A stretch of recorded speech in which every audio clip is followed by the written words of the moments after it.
Hello दोस्तों, स्वागत है आपको इस वीडियो में। यह वीडियो ज्योमेट्री यानी ज्यामिति का है। आप ही लोग के कमेंट पे बनाया हूं मैं। आप ही लोग में से बहुत सारे स्टूडेंट कमेंट करके कह रहे थे कि सर ज्यामिति का वीडियो लाइए, तो ठीक है, ज्यामिति का यह पहला वीडियो है। इसमें ज्यामिति का एकदम शुरू से बेसिक चीज़ को आज जानने वाले हैं।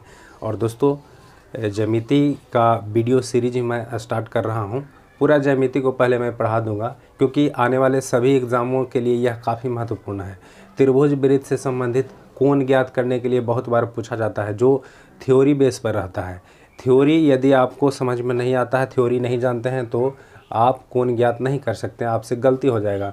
तो उन थ्योरी को पहले मैं समझा दूंगा, उसके बाद उनसे संबंधित प्रश्नों को भी हल करूंगा वीडियो में, ठीक है। जैसे आज का जो वीडियो है त्रिभुज से संबंधित है। त्रिभुज से संबंधित एक ही टाइप का है, लेकिन इसमें टाइप ए बी सी में मैं बांटा हूँ, क्योंकि इससे अलग अलग प्रश्न पूछे जाते हैं। पहले मैं इन टाइप को थ्योरी को समझाऊंगा, उसके बाद इससे संबंधित प्रश्नों को भी हल करूंगा, ठीक है। चलिए वीडियो शुरू करते हैं। पहली बार देख रहे हैं वीडियो को तो चैनल को सब्सक्राइब कर लीजिएगा, ताकि मेरे वीडियो का नोटिफिकेशन आप तक पहुंचता रहे। चलिए शुरू करते हैं। दोस्तों, ये जो पहला है, ये सब लोग जानते होंगे कि त्रिभुज के तीनों कोणों का योग 180 डिग्री होता है। यहाँ कोण ए बी सी तीनों को जब जोड़ेंगे तो 180 डिग्री मिल जाएगा, ठीक है। जो टाइप ए का बी में है वह है कि त्रिभुज के दो अंतः कोणों का योग तीसरे कोण के बहिष कोण के बराबर होता है। त्रिभुज के दो अंतः कोणों का योग तीसरे कोण के बहिष कोण के बराबर होता है। जैसे यहाँ पर कोण सी है, तो कोण सी बराबर जो है कोण ए प्लस कोण बी, दोनों को जोड़ेंगे तब ये मिल जाएगा, ये बहिष कोण है।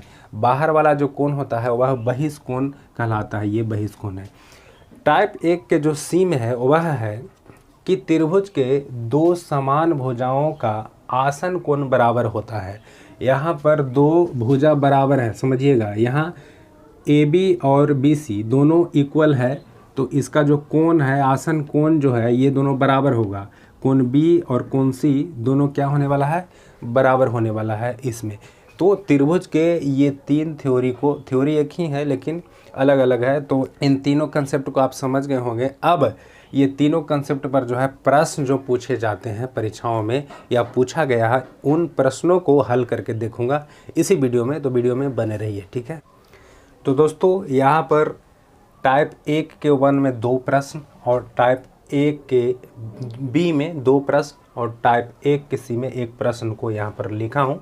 ये सभी प्रश्न में कोण ज्ञात करना है। चलिए बताइए क्या होगा। यहाँ पर ये पहला जो प्रश्न है, इसमें त्रिभुज के अंदर में 2 कोण दिया हुआ है, तीसरा कोण, तो ये दोनों को ऐड करके 180 में घटा देना है बस। यानी कि 60 प्लस 80, इसको 180 में घटा देंगे तो आपको मिल जाएगा x का वैल्यू, है ना। यहाँ x का वैल्यू ज्ञात करना है। तो चलिए 180 घटा 8 6 14 140, तो इसका 40 डिग्री हो जाएगा। x का वैल्यू कितना हो जाएगा, 40 डिग्री, क्योंकि त्रिभुज का तीनों कोणों का योग कितना होता है, 180 डिग्री। हाँ, ये वाला जो है प्रश्न, ये हमेशा परीक्षाओं में देखा गया है कि तीनों जो कोण होता है उसको x में दिया हुआ रहता है और कहा जाता है कि x की वैल्यू क्या होगी। तो हम सीधे क्या करेंगे कि इन तीनों को ऐड करेंगे, x plus x plus x 3x और 20 और 10 30, यानी कि 3x प्लस 30 बराबर 180 लिख देंगे, क्योंकि तीनों कोणों को हमने जोड़ा है तो 180 डिग्री लिखना है यहाँ पर, है ना। तो 3x बराबर, यहाँ पर देखना है कि 180 में से 30 जाएगा तो कितना बचेगा, 150। तो 3 से इसको काटेंगे तो 50 से कट जाएगा। x का वैल्यू कितना आ गया, 50 डिग्री, यानी कोण ए का वैल्यू 50 डिग्री आ गया। अब b का वैल्यू निकालेंगे तो 50 प्लस 10 यानी ये 60 हो जाएगा, और यहाँ कितना आ जाएगा, 50 प्लस 20 यानी कि 70 आ जाएगा। तो तीनों कोण इसमें ज्ञात हो गया है, ठीक है। ये तो आसान था, इजी था। ये भी बहुत इजी है, बहुत सिंपल है। देखिए, इसमें ये दोनों आंतरिक कोण दिया हुआ है और ये बहिष कोण का मान आपको ज्ञात करना है, ठीक है। तो ये बहिष कोण, इसका जो थ्योरी है वह है कि दोनों आंतरिक कोणों का योग बहिष कोण के बराबर होता है। तो यहाँ x बराबर दोनों को ऐड कर देंगे, आंसर आएगा दोस्तों ऐड करने के बाद इसका आंसर आ जाएगा, यानी कि 108 डिग्री का ये कोण बन गया। ठीक है, तो इसे हमेशा याद रखिए कि त्रिभुज के दो आंतरिक कोणों का योग एक तीसरे कोण के बहिष कोण के बराबर होता है, तीसरे कोण के बहिष कोण के बराबर होता है। अब इस कोण में भी देखिए ये दोनों कोण दिया हुआ है और ये तीसरा ये कोण x ज्ञात करना है जो a है। तो a का x यहाँ पर दिया गया है, तो क्या करेंगे कि x + 105 बराबर यहाँ पर लिखेंगे 140, है ना। दोनों आंतरिक कोणों का योग बहिष कोण के तीसरे कोण के बहिष कोण के बराबर होता है। तो x का वैल्यू आ जाएगा 140 में से 105 घटेगा तो 35 डिग्री, 35 डिग्री इसका वैल्यू आ जाएगा, है ना। तो ये थ्योरी याद रखना है मेन, कि त्रिभुज के दो आंतरिक कोणों का योग तीसरे कोण के बहिष कोण के बराबर होता है ना। तो दोस्तों अब चलते हैं टाइप 1 के सी में। दो त्रिभुज का जो दो भुजा बराबर है तो उससे जो आसन कोण है वो भी बराबर होते हैं। इस पर संबंधित प्रश्न दिया गया है। इस प्रश्न में x/z का वैल्यू निकालना है। इतना बड़ा फिगर में आपको मात्र कोण b बराबर 38 डिग्री दिया हुआ है, बाकी x/z का वैल्यू आपको ज्ञात करना है। तो दोस्तों यहाँ पर जो थ्योरी है ये कह रहा है कि दो बराबर भुजा होती है, उससे जो आसन कोण यहाँ पर बनता है, उस भुजा से जो आसन कोण बन रहा है यहाँ पर, ये कोण बराबर होता है। तो ये यहाँ पर देखिएगा, है ना, AD बराबर BD है, ये प्रश्न में दिया हुआ रहेगा। AD बराबर BD है, बराबर है, तो यहाँ पर कोण जो है ये दोनों बराबर हो जाएगा। तो यहाँ x का वैल्यू भी 38 हो जाएगा।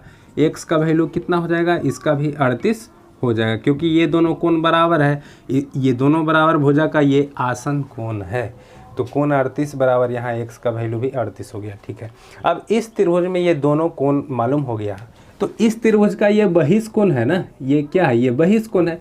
तो बहिष कोण ये दोनों को ऐड करेंगे तो ये बहिष कोण मिलेगा, यानी कि कोण ADC बराबर मिल जाएगा हमको 38 + 38, 38 + 38 यानी 76 डिग्री ये मिल गया। अब दोस्तों जब 76 डिग्री यहाँ पर ये मिल, क्योंकि ये इस त्रिभुज के लिए ये बहिष कोण था, ये दोनों को जोड़े तो ये 76 डिग्री मिल गया। तो दोस्तों जब 76 डिग्री हमको मिल गया, तो अब ये इस त्रिभुज में ये दोनों बराबर भुजा है, ये दोनों बराबर भुजा है। कौन कौन है, AC बराबर DC। तो AC बराबर DC है, तो इसका आसन कोण कौन हो जाएगा, इसका आसन कोण हो गया 22 और 76। तो 22 बराबर भी 76 डिग्री, 22 बराबर कितना, 76 डिग्री हो गया। अब जब 76 हो गया तो ये कोण Z का मान नहीं निकलेगा, कोण ये दोनों को जोड़ के 180 में घटा देंगे, तो Z बराबर कितना हो जाएगा, 180 घटाव 76 + 76, है ना। 180 घटाव 152, तो घटा दीजिए, 10 में से 2 गया 8, है ना, 7 में से 5 गया 2, यानी 28 डिग्री, इसका 28 डिग्री आ जाएगा। तो दोस्तों इस तरह से ये बहुत आसान कर देता है कोण को ज्ञात करने में। दो भुजाओं को जो बराबर होता है उसका आसन कोण बराबर होता है ना। तो दोस्तों इस वीडियो में आप समझ चुके होंगे ये तीनों थ्योरी को, और ये तीनों थ्योरी से संबंधित कोण को आप आसानी से अब ज्ञात कर लेंगे। नेक्स्ट वीडियो आने वाला है इसी का, ज्योमेट्री का ही लगभग 8 से 10 वीडियो आने वाला है। बस इससे संबंधित आपको प्रश्नों को आसानी से हल करने के लिए वीडियो में जुड़े रहिए, चैनल से जुड़े रहिए। ठीक है, मिलते हैं अगले वीडियो में।